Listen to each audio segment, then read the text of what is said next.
Hey all, it's Dr. Lacey, and welcome to the first episode of what we're calling Crotch Talk, where we're going to talk about all things gynecologic related, as well as some transgender stuff and aesthetic stuff, and kind of anything I feel like talking about and that you want to hear about.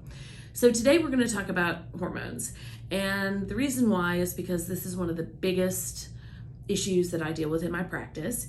And when I talk about hormones, I'm talking about generally mostly women. I also have some men, and in this case we're talking about cisgender patients who are basically usually between 35 and up, 35 and 55, 60, who come in with an array of symptoms.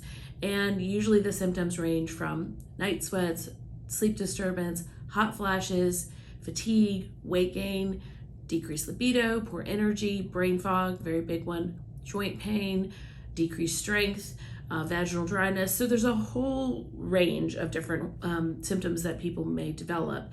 And they're basically related to declining hormone levels. And we sort of think of estrogen as the main sort of female hormone, and that's true to some degree. But an estrogen deficiency symptoms may be the most clear-cut, things like hot flashes, night sweats, vaginal dryness. But also we see declining in testosterone in both men and women, and testosterone decline can lead to things like fatigue, decreased libido, poor energy, decreased strength, decreased muscle mass, and interestingly, in a lot of patients, joint pain and discomfort. And so, I have people come to see me and they just say, I don't feel like myself anymore. I don't feel like I have any energy. I'm gaining weight. I'm not interested in doing anything. I'm not interested in my partner, and I want to do something about it. And so what do we do? Well, let's back up a step and talk about where we are now versus where we used to be. So up until about 30 years ago, we as physicians really usually leaned into hormone replacement therapy because patients felt so much better.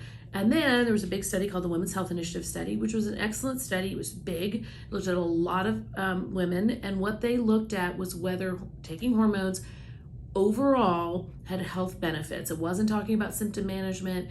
And the average patient enrolled was in their early 60s.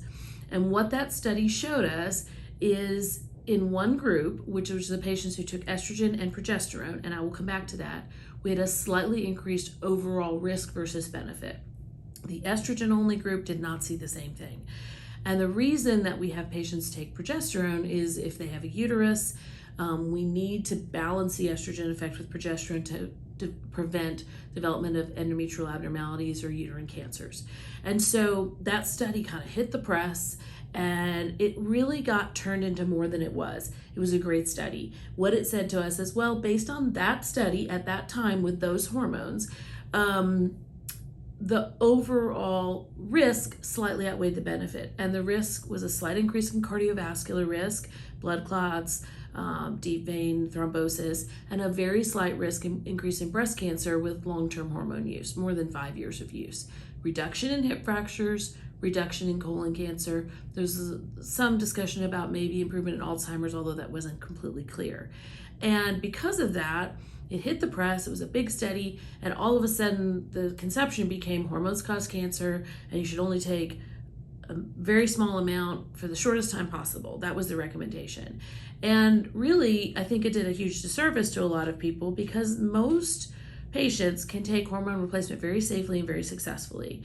And so what do I tell my patients who come in? Well, step one is we have to evaluate their symptoms, evaluate their levels, and actually get blood work. I really like to get blood work, not saliva tests, to really see what the hormone levels are, and then discuss an individualized plan based on their risks and benefits.